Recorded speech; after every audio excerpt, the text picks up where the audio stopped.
content is not a substitute for professional medical advice, diagnosis, or treatment. Always seek the advice of a physician for any questions you may have regarding a medical condition.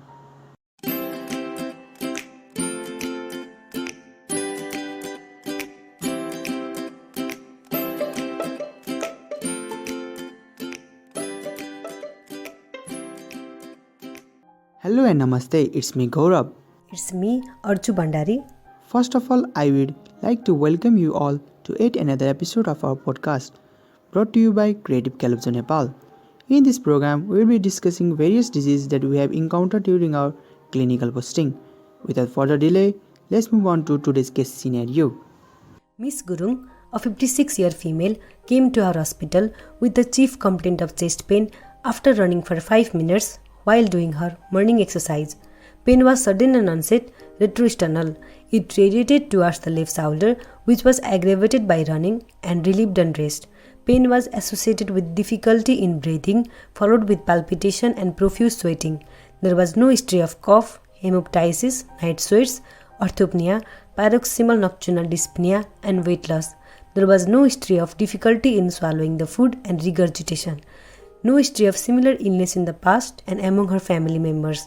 She was under diabetic medications for the past 12 years, under hypertensive medication for the past 7 years, and under medication of hypercholesterolemia for the past 2 years. History of retrosternal chest pain, radiating to left arm and left jaw. Difficulty in breathing and palpitation lead to many possible diagnoses. So before coming to diagnosis, let's discuss the examination finding of this patient. The patient looked ill and stressed, but was conscious, cooperative and well-oriented toward time, place and person. Pallor was present, but cyanosis and delirium were absent. On general examination, the respiratory rate was found to be 25 breaths per minute. Pulse was 70 beats per minute. Blood pressure was 150 by 100 mmHg measured from left arm. There was no raised jugular venous pressure, no pulsatile neck veins, no edema, no bulging of pericardium with intercostal fullness, no pericardial drop, and absence of cardiac dullness on percussion. In your opinion, what may be the various conditions presenting with similar signs and symptoms? So far to my knowledge, the probable diagnoses include stable angina, unstable angina, acute myocardial infarction, acute pericarditis, pulmonary embolism, and esophageal spasm. So on going to the depth of various differential diagnoses, as the symptoms were completely revealed on taking rest and present for very short duration of time, that is 5 to 6 minutes, unstable angina can be ruled out. Similarly, absence of symptoms of cardiogenic shock like intense perspiration and cold clammy extremities, absence of fast and feeble pulse, central cyanosis, raised jugular venous pressure, muffled heart sound, pain lasting for 5 to 6 minutes also rule out acute myocardial infarction.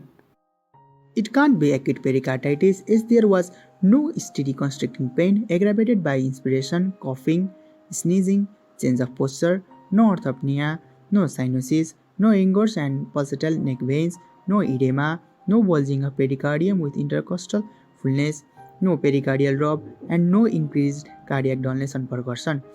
No evidence of deep vein thrombosis and coughing out of blood also rules out pulmonary embolism. As there was no history of difficulty swallowing of food and regurgitation, esophageal spasm was also ruled out. So typical features like squeezing retrosternal chest pain lasting for 5 to 6 minutes, radiating toward left arm, breathlessness and palpitations and relief of soft symptoms, rest with associated symptoms of nausea and vomiting forwards the diagnosis toward the angina pectoris. So what do you think? Is our case sure of angina pectoris? I totally agree with you, but before coming to the final diagnosis, let's look at the investigation report and confirm our findings so far. On doing routine blood examination, white blood cells was 5600 per millimeter cube, hemoglobin was 12 gram per deciliter, hematocrit was 45% and platelet count was 3 lakhs per millimeter cube.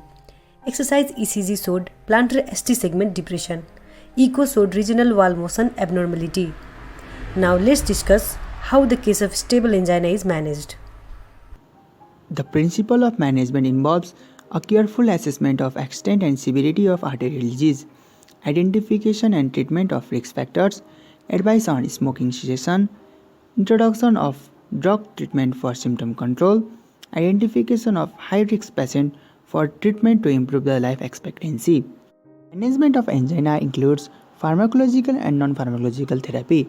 In pharmacological therapy, talking about the antiplatelet therapy, low-dose aspirin 75 mg reduces the risk for MI, and clopidogrel 75 mg an alternative for aspirin if aspirin causes dyspepsia.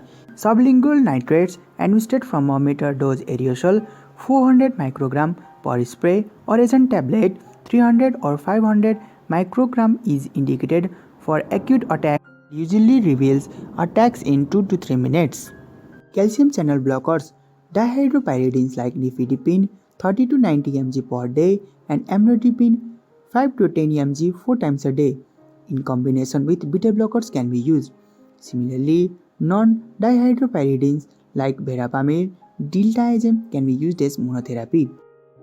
In non-pharmacological therapy, percutaneous coronary intervention involves passing a fine guide wire across a coronary stenosis under radiographic control and using it to position a balloon, which is then inflated to dilate the stenosis.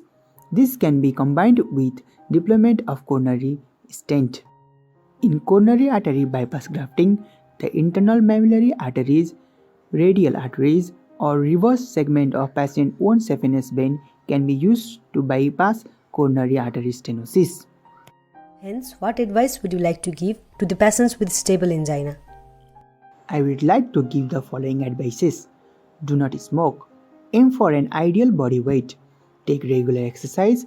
Exercise up to but not beyond the point of chest discomfort is beneficial and can promote the collateral vessels. Avoid severe, uncustomized exertion and vigorous exercise after a heavy meal or in a very cold weather. Take sublingual nitrate before undergoing excursion that may induce angina. In this episode, we discussed the case of angina pectoris. Thank you for listening patiently. Don't forget to like, comment, share and subscribe. We will be back with another episode. Until then,